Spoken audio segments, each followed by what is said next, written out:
bring from our sages, the Midrash, that that to walk in our statutes means to toil in Torah. So that's the first. That's the opening, the entrance to all blessing, and all the rest of the blessings that come after that is that toil in Torah, and to keep the commandments, etc., and to follow in God's ways and other things that discusses there. It's even more acute is when, and sticks in my mind very, very much, is the curses. The first one is to abandon Torah study. And then the person despises people who study Torah. He also abandons Torah observance. Then he despises people who study Torah, despises people who keep the commandments. And then he despises Torah scholars. And then he denies the heavenly origin of the commandments.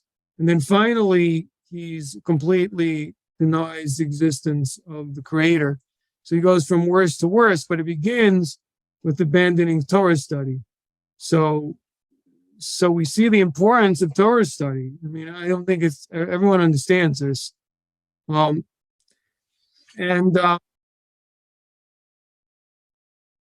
the topic for tonight is interrelated to this. You know, it's just an amazing thing how you're always on the precipice as a human being. You're in between being a high priest because a Noahide who occupies themselves with Torah is and toils in Torah comes to the level of a high priest, right? There's famously Rabbi Meir says, and I always like to quote, so important to remember. And the meaning of that statement clearly means to say that Ben Noah, through his Torah study, brings down a level of divine presence, similarly to a high priest. You know, there's many ways that you'd have to examine what's the meaning of the statement. Clearly, it's trying to tell Ben Noah that you become of a high level of spiritual stature by occupying yourself with Torah. Clearly, that's the point it's making. But if we look a little deeper, what is it that the high priest does?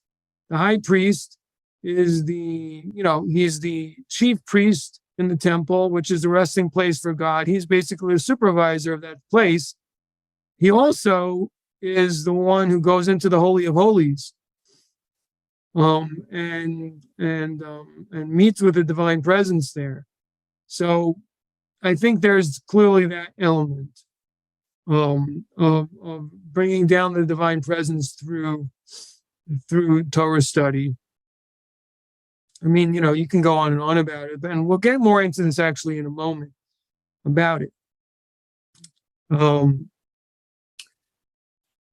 As I was to get back to the topic, the profound point of a person being on a precipice. The meaning to that is what I was saying is that a person, by their decisions and choices, and by, a person can turn to Torah study, or a person could turn to promiscuity, for example. A person hangs on the precipice. Most people, it's just the choices they make. You can go to the highest heights or the lowest of pits in just some decisions that we make. And it's a little scary. But obviously it's in our hands, and we have the ability to choose to go higher, and to choose to be close to God, and to choose to follow that path. Now, one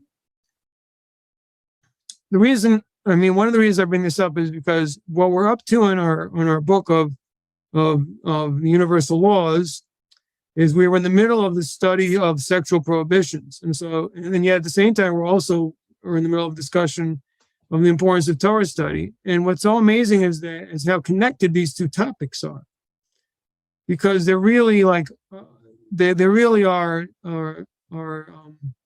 juxtaposed, against each other, really polar opposites, in other words, is what I mean. And one is the dominance of a divine intellect, and the other is, the dominance of the person's most basis tendencies.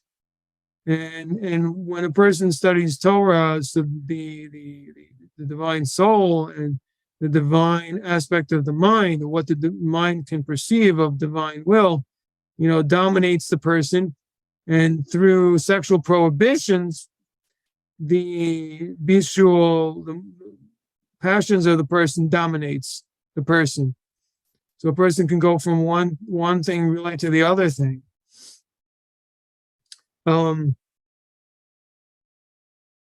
obviously one brings, a settlement of the world by making a person a really free chooser in order to be a godly agent, and that their brain, through basically a Torah, a GPS, is able to, well, basically my point is this: through Torah study, a person becomes free, or sages say. There's no person who's truly free except one who occupies themselves with Torah. And I think, one of the meanings is that a person who doesn't study Torah is controlled by their passions. A person can't really be in control of their, whatever their negative tendencies might be. Some people have different type of passions, whether it's greed, anger, whether it's whether again it's sexually related, whether it's other indulgences, whether it's honor, whether it's jealousy. But there are many different predilections that a person has, and without studying Torah, a person really can't get them in control just by their own force of will. It's not possible. And so it's really the Torah that creates this holy intellect that gives the person the ability to really be free and to really be able to control these negative and destructive tendencies that they have, and instead to put them in their proper place and to put them in their proper perspective. Today's chapter in Maimonides that is being studied as a community across the world is in the book of Mada. Maimonides, book of Mada. That's just to explain, it's also in something called Mishnah Torah.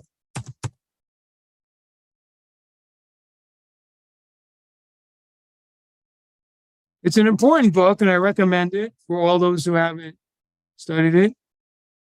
On top of your other studies, as you're going through the scripture and so on.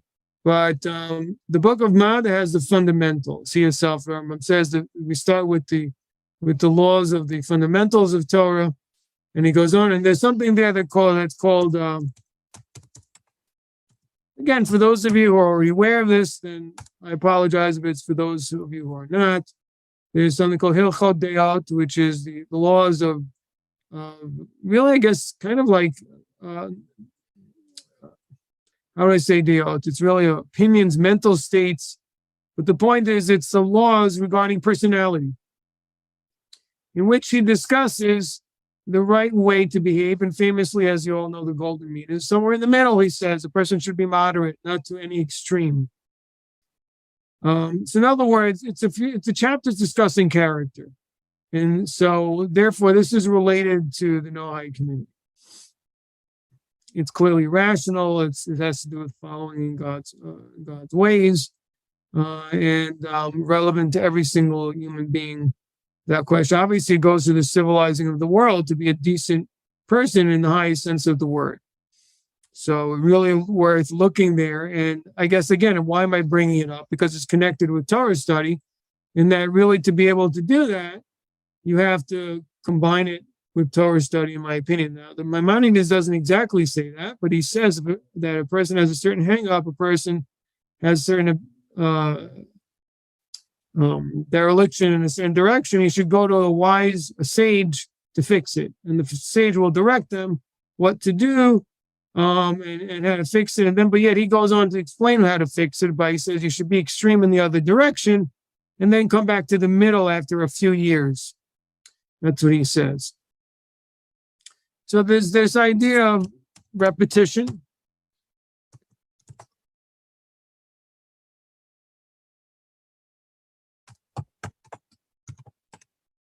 that repetition brings change.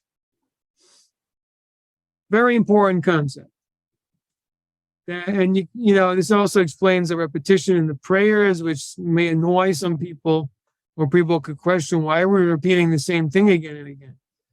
I mean, the answer, I think the simple answer is because you said it yesterday, but it's not the words that are changing, but you're changing. In other words, the person should feel more connected to those words and feel them deeper on a daily basis, or the truth of those words should be more true to them, and their faith should be strengthened as they're saying it.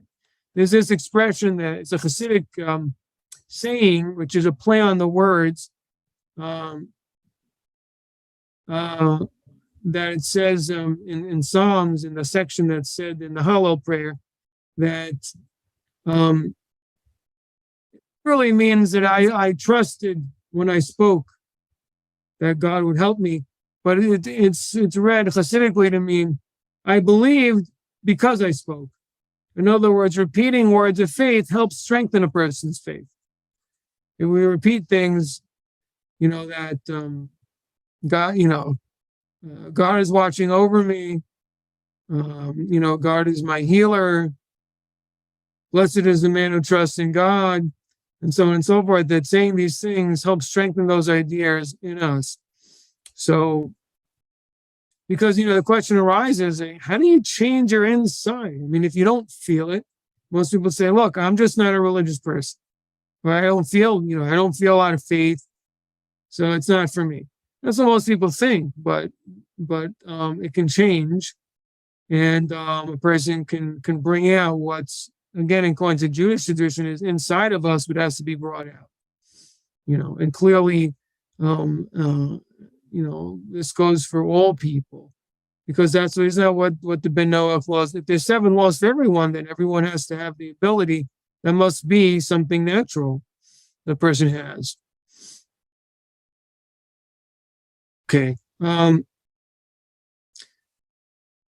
So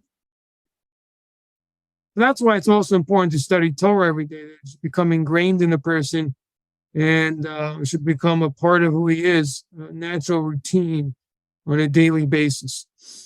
And it's just the beginning of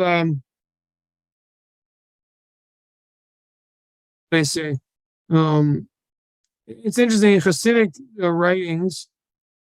I think it's in other places in the oral also. There's this idea that the sexual union begins in the brain. Let's put it that way. That the drops of semen somehow begin from the brain. But I don't think I think this is also in modern science, that there's neurological things. Obviously, a person's thinking. And so, one way to help a person protect themselves from falling into an excess of improper sexual behavior is to keep your thoughts on holy things, and God and so on. In fact, I think there's one explanation of the ethics of the fathers, in which it says that if a person is busy with Torah and making a living, that keeps them away from sin, because your mind is busy with positive, serious things, your responsibilities. You're occupied with good and meaningful, productive things. Your brain is not empty to get up filled with things that it shouldn't be filled with. So the point is the importance of thinking and thought, and thinking, really positive, trying to keep the brain full of positive thoughts, and also our ability to think the things to have the will to be thinking according to, the 7 laws. In other words, if a thought comes of us into our mind, that is a jealous thought, for example, to reject that thought and instead replace it with a thought that fits into what the 7 laws would be more fitting, in terms of I'm happy with my lot, and I'm sure that person is getting, what he's getting that belongs to him, which God has given him, etc. Something that's more fitting in line with civilizing the world, and which jealousy is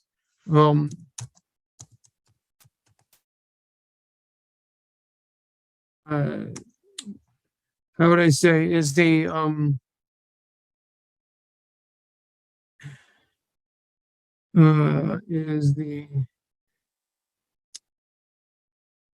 I can't think of the right English word at the minute, but jealousy is one of the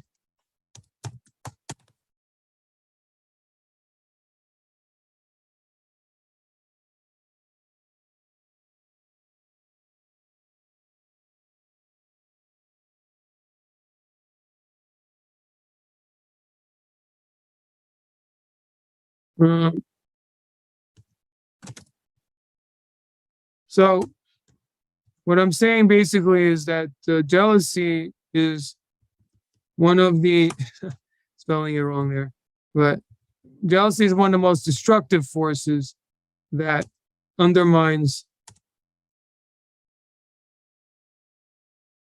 Spelled it wrong. Whoops. Okay, so that's the problem with writing things out. Is sometimes you get that was I meant as one of the most most. I don't know why I wrote it that way, but sorry.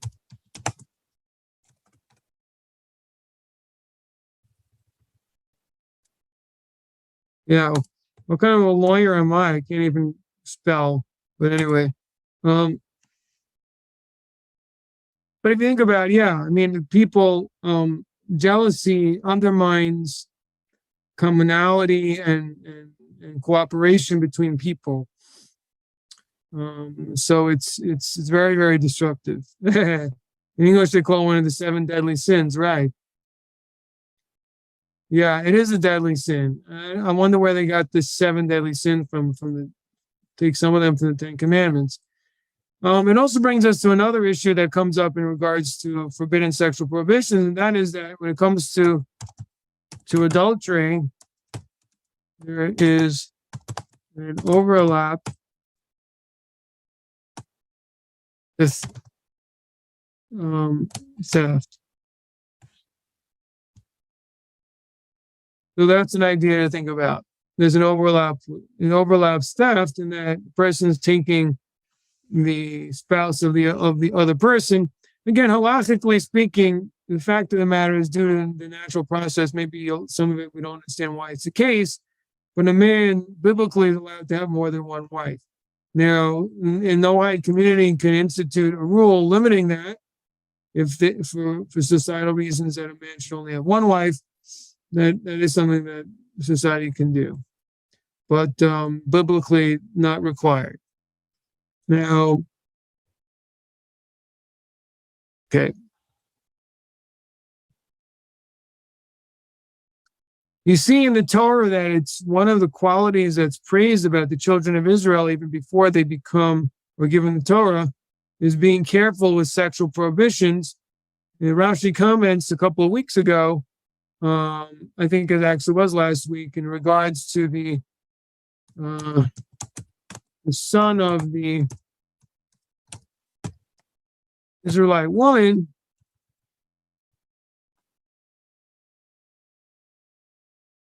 Rashi comments that when his father was, she was an Israelite and the father was Egyptian, right?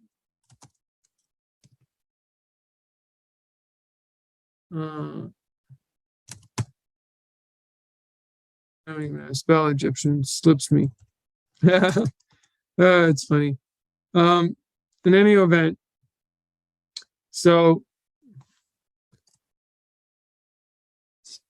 the Rashi comments that it was the only one. This was the only adulterous progeny that there was. No other woman was violated in an adulterous way besides her. And that he seems to say that's a point of telling us, that's one of the points of telling us about this.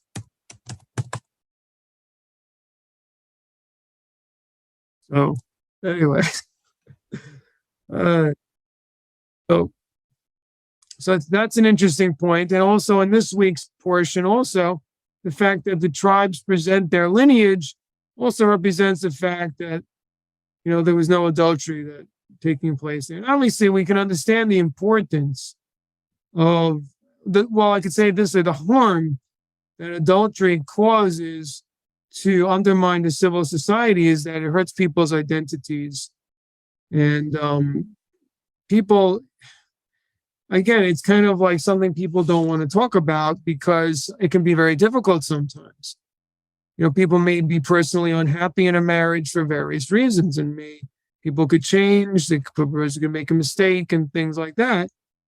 And so it's very hard people find it difficult to think of future generations when they themselves are not feeling happy in the life that they have day in and day out. Difficult situation. But the fact is that it's extremely harmful for children. I'm sure you all know this, in that the children's identity and the stability of their family really can affect them emotionally a tremendous amount. So, and it affects the society. Society lacks structure and lacks identity. So it really has to be thought of very carefully before a person, the person has to really think about those things, and that can help us overcome these weaknesses in those difficult situations.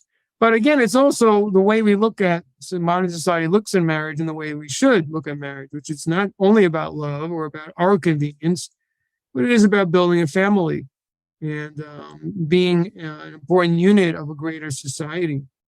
So it's not just about us. It does involve our whole community. Of course, it's both. I mean, it's something we pick, and that other person has to be fitting for us, of course. But at the same time, the choice is to transcend. We're both choosing the two people together are choosing to be a part of a mission to continue the society and its values, right? So even when things get rocky, people have to remember that. Okay. So another point about study, which we mentioned last time, but I want to reiterate, is the importance of studying the halachot, studying the laws and things pertaining that are practical. Because the first thing a person has to do has to know what to do. And also, as I was trying to say up until now, earlier in our lecture tonight, is that what a person does on a regular basis is really who they are or who they become. So it really affects us. And wisdom is not just about what we study, but what we do. Because the wisdom we study there's the knowledge and then there's the knower. So there's the intellect. There's various things there are various parts of study. And so in other words, we're studying something, but in the perception based on the person we are right now. And we change based on what we do. We are what we do to a great extent. Is to say that that's not who I am, I just do it, is false. In the same way, that's one of the lessons of mitzvot, is that what we do changes us. One of the reasons for mitzvahs is to refine the person, and certainly to a great extent, that's true for Ben Noach particularly. And then again, they're rooted. The laws are rooted in rational reasons, and that's one of the biggest rational reasons for the commandments is to refine the person.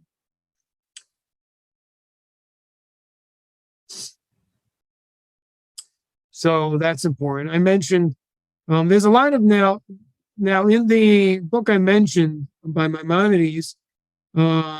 He starts, the first part is the foundations of Torah, also related to every person, talking about belief in God. He goes off there in some of the early chapters to talk about the creation and his discusses the different spheres. Some of it seems a bit Aristotelian, but the idea of it is to show you how great and awesome creation is. And from that to, come to be awed, inspired, and to love God. And that's something he says in one of the first laws. I think in chapter 1, he says that already, is that when a person contemplates about the fact that everything we see comes from that God and his wisdom empower that. It's all from him, that should overwhelm a person. I think I talked about this on our last lesson, and it's the question, why aren't we overwhelmed? Why is it that we know this, and yet we're kind of like, okay, what else? What's for dinner? It just doesn't seem to get through to us, and why that's the case. And I think there's an interconnection here between keeping the commandments and this have a greater effect on us. The more we follow the commandments, and also I think, again, so a certain degree of self-sacrifice, again, refocusing, as I said last time, refocusing away from ourselves, but to others and the outside, and including that particular, refocus on ourselves towards God. And then we open our eyes to what God is all about.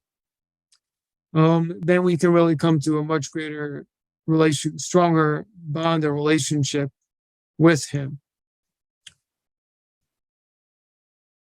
So,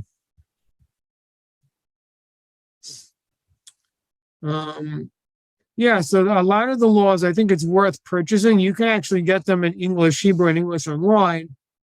I'm trying to remember, maybe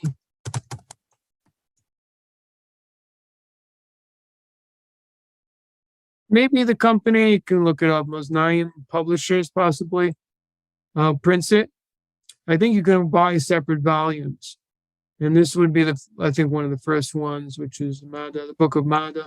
It includes the fundamentals of Torah. It includes the laws of Torah study. It includes the laws of idolatry.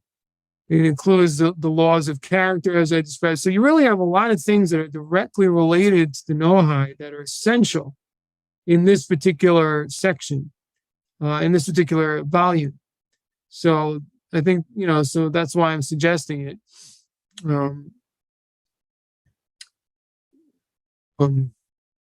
As we mentioned in the past, there are two ways, many times, there's two ways to view Noahide law. One is that they're really just, there's like a basic.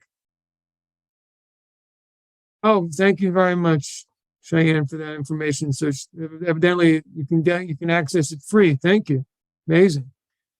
So you can get it free. Sefer Hamad is free out on Chabad.org. So you don't even have to pay for it. I mean, for Ben Noach, and you don't have the issue like I do that, well, I can't do that on Shabbos, so I got to get the book. I'm old-fashioned. I like an old-fashioned book, really, also. But yeah, you can get it for free, so there's no excuse. No excuse, people. That's it. I can quiz you on it now. And I expect you all to be looking at it. All right, just kidding. So, yeah. But also, as far as mystical teachings and other things for those who are interested, or whether it's mystical teachings or whether it's more scientific teachings, and I've spoken about it many times, the duties of the heart, which is more scientific, more rational in terms of meditating about God and building a person's relationship with God and so on. It's a really important book, I think, for Ben Noach who wants to grow. I was about to say that there's the baseline, Ben Noach, no adultery, no theft, no murder. And, that's an approach. So a lot of what I'm saying is advice. You don't have to, but the point is for people who want to grow as a Ben Noach and go beyond and far beyond baseline. Okay. All right. I've been thinking of a little bit of a different approach to the book in the past. I'm still following. I'm going to go back now and follow the book a little bit, but I don't know if I'm going to be reading out of the book as I was before. It's exhausting to read out of the book a little bit. For some reason, I find it tiring. And also, I don't know if it holds your attention as much. I'm not sure. But right now, we're in chapter 9, human sexuality, about page 222, 223. Actually, we were on page, we were a little before that. I think it was page, 218, 219. I've been looking ahead, so I had the wrong place mark. So we're about 218, 219. We had previously discussed some technical halachic rules about what is technical sexual relations in terms of penetration or or genitalia contact, things like that. So that's an interesting paragraph in 218, which really, I mean, honestly, again, in terms of, it's a fact that's holy, it's part of Torah, and it's important to know, obviously. But at the same time, it should be hopefully only something related to the courts, but not something a person should keep them far away from coming to that point.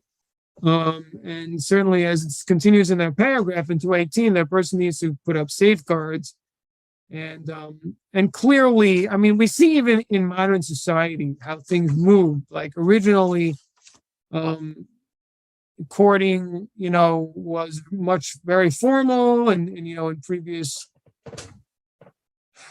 centuries, even maybe young women, maybe be chaperoned or something like that.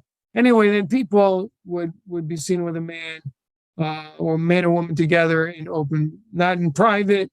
Then, anyway, things continued to move, but as physical touch, physical contact becomes more permissible, particularly, obviously, passionate touching, hugging, kissing, and things like that. So that person is already released their passion, or have surrendered to it to a certain extent, understandably, because these things are very powerful, and it's very hard to then contain. So, we can talk about as far as where to get to a point where it's an actual sexual prohibition, but to get to that point clearly is a very dangerous road. So maybe baseline it might be permitted, but it's problematic. There's this famous verse it's kind of there's this verse in the Torah. It's interesting how our sages of the Talmud and Mishnah were so open to talk about these sexual topics, although they spoke about it maybe in a little bit of a more modest fashion. But they speak about how Rivka, it says that she was a virgin and she was not intimate with anyone. So Rashi comes to explain the double language of the superfluous language, it seems like, of saying she was a virgin, she wasn't intimate sexually with anyone. Well, of course, I mean, if she's a virgin, then she wasn't. And he explains that the reason for that is that the virgin represents, in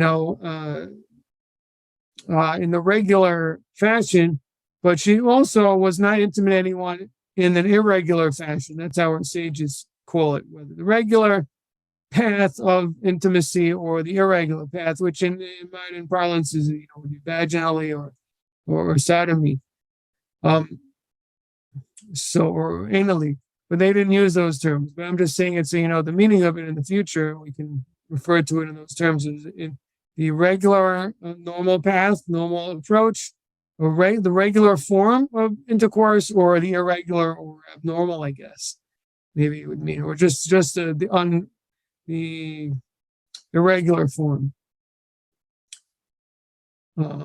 So basically what Rashi tells us there is that the young women at that time, or when Rebecca's lifetime, is they used to permit themselves to engage with men non-vaginally in order to protect their virginity and obviously escape having children, the risk of having children, and when engaged in other type of sexual contacts.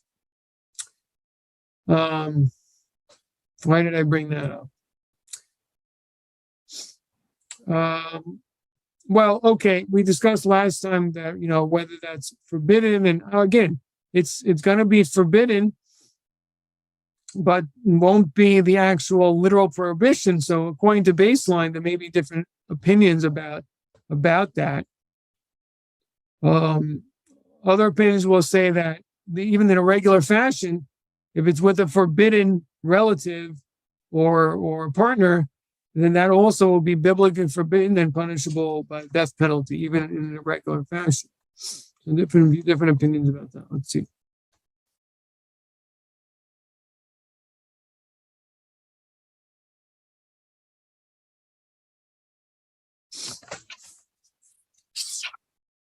I don't want to say something that isn't correct. Let me see this.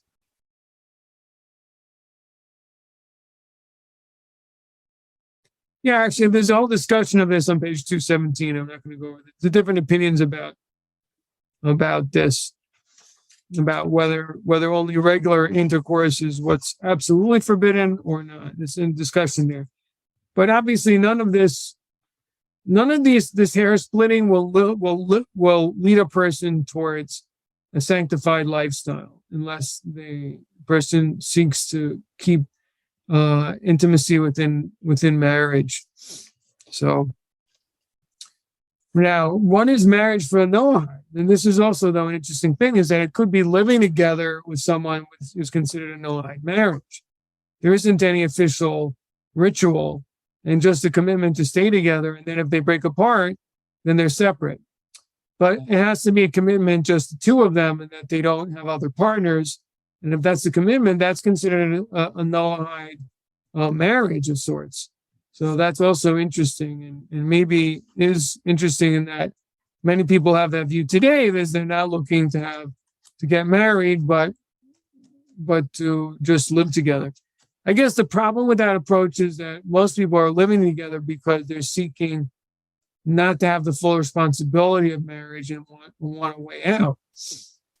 So I think there's certainly an issue there and a problem there in terms of what Hashem wants from the Noahide, because Hashem wants the Noahide to make a full commitment, and again, to stabilize society and to raise children. The person just staying for a year or something and then moving on, that's and those unions might create children, and mothers have children from multiple fathers. That doesn't create a stable society. And so although it may not be technically forbidden, but it's undermining the purpose of creating this sanctified and civilizing the world, which is the underpinning of all the 7 laws.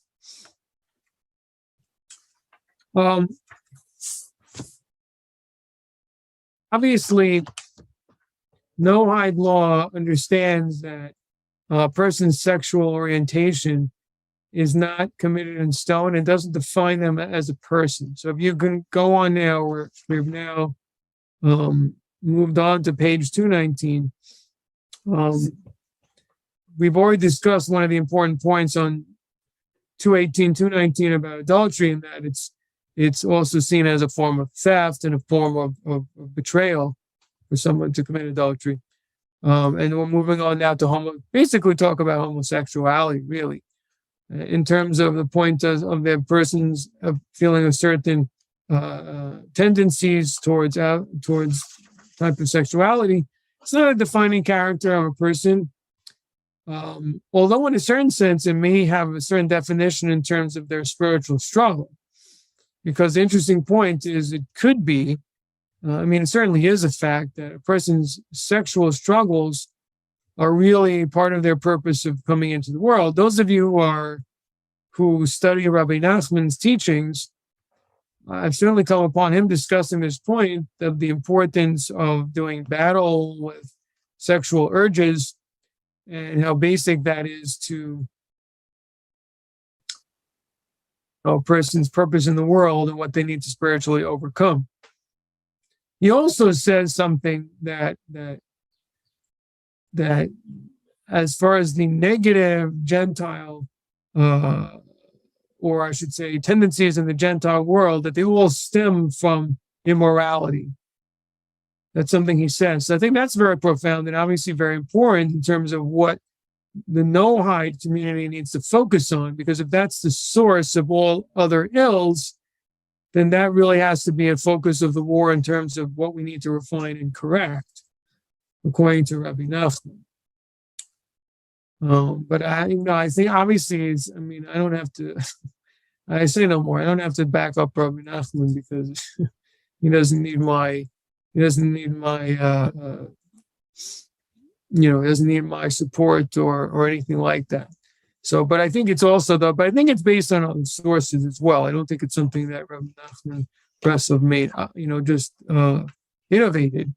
I think it's based on other things. And as I said before, because it brings a person down to be dominated by their passions, and one passion brings to others, and the person is basically, it really becomes passion oriented. So the same way they're very passionate, they also be passionate in their anger. And you do see this, that people who are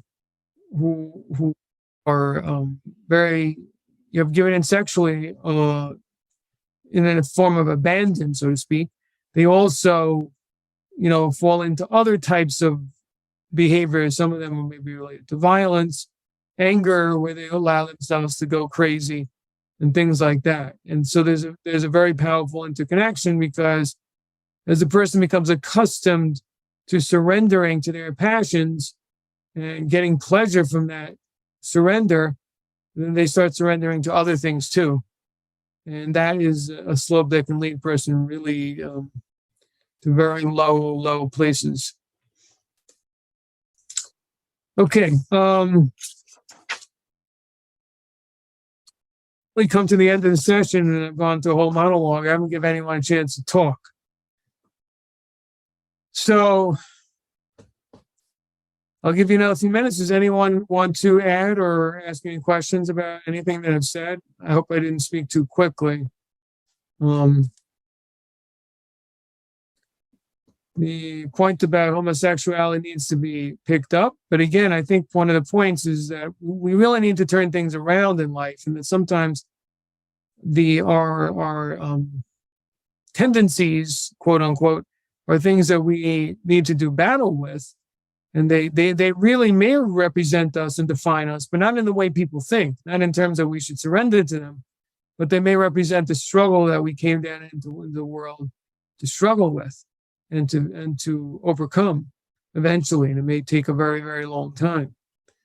But that might be the victory for which we came down into this world.